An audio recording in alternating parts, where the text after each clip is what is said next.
హరి ఓం గురువుగారు. ముందుగా మీకు శతకోటి నమస్కారములు, కృతజ్ఞతలు గురువుగారు.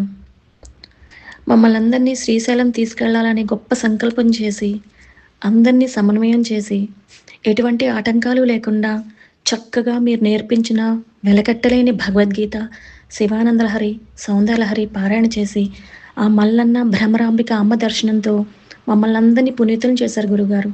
మీకు శతకోటి కృతజ్ఞతలండి. ఆ శ్రీశైల మహాక్షేత్రంలో నా తోటి సాధకులతో ఆ దివ్యమైనటువంటి పారాయణం చేయడం వల్ల నా మనసుకైతే చాలా ప్రశాంతంగా అనిపించిందండి. ఒక దివ్యానుభూతిని అనుభవించాం మేమందరం. పలికే ప్రతి శ్లోకం, గీతం, నామస్మరణ నా అంతరంగాన్ని అయితే చాలా శుద్ధి చేసినట్లు అనిపించిందండి. భగవద్గీత పారాయణ అయితే ప్రతి శ్లోకం దాని అర్థం తెలుసుకుని పారాయణం చేస్తే ఇంకా ఇంకా బావుంటుందని అనిపించింది గురుగారు. దానివల్ల నీతి, ధర్మం, కర్తవ్యం, సమయపాలన ఇంకా అనేకమైనటువంటివి తెలుసుకుని, దాన్ని ఆచరణలో పెట్టాలనే శ్రద్ధ కూడా వస్తుందనిపించిందండి. శివానందలహరి, సౌందర్యలహరి పారాయణ వల్ల అయితే చేస్తున్నంత సేపు చాలా చాలా ఆనందంగా, ఆహ్లాదంగా అనిపించిందండి.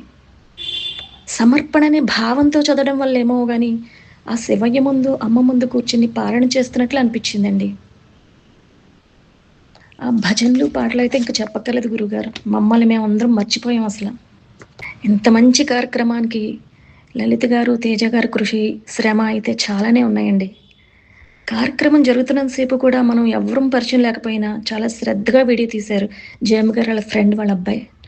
అంతే కాకుండా కష్టం అనుకోకుండా చాలా ఇష్టంగా ప్రతీదీ యూట్యూబ్‌లో అప్‌డేట్ చేస్తున్నారు శ్వేత పద్మ గారు. వీళ్ళందరికీ కూడా శతకోటి కృతజ్ఞతలు, ధన్యవాదాలు గురువుగారు. హరి ఓం గురువుగారు.